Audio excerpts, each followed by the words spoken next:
In a land called Canaan, there lived a boy named Joseph, the favorite son of his father Jacob. Because Joseph was so dear to him, Jacob made a special gift for his son, a beautiful coat of many colors.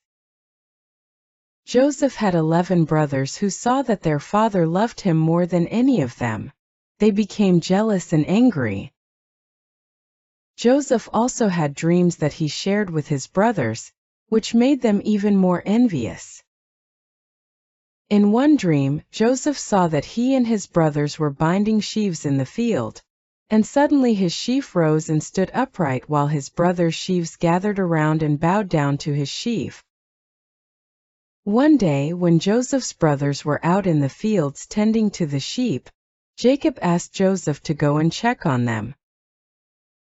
Seeing him approach from afar, the brothers plotted to get rid of him. They threw Joseph into a deep pit, and then sold him to some merchants traveling to Egypt. In Egypt, Joseph was sold as a slave, but God was with him.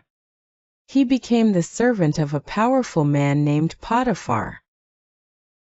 Joseph worked hard and earned Potiphar's trust. However, after being falsely accused by Potiphar's wife, Joseph was thrown into prison. Even in prison, Joseph's ability to interpret dreams made him stand out. He correctly interpreted the dreams of Pharaoh's cupbearer and baker. Eventually, Pharaoh himself had 2 troubling dreams. Remembering Joseph's skill, the cupbearer recommended him. Joseph was brought before Pharaoh and interpreted his dreams as foretelling 7 years of abundance followed by 7 years of famine. Impressed by Joseph's wisdom, Pharaoh appointed him as the governor over all of Egypt, tasked with preparing for the coming famine. During the famine, Joseph's brothers came to Egypt seeking food. They did not recognize Joseph, but he knew them. After testing their characters and seeing their change of heart, Joseph revealed his identity.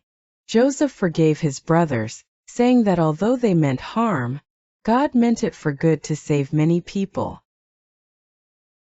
He invited his whole family to live in Egypt, providing them with land and sustenance.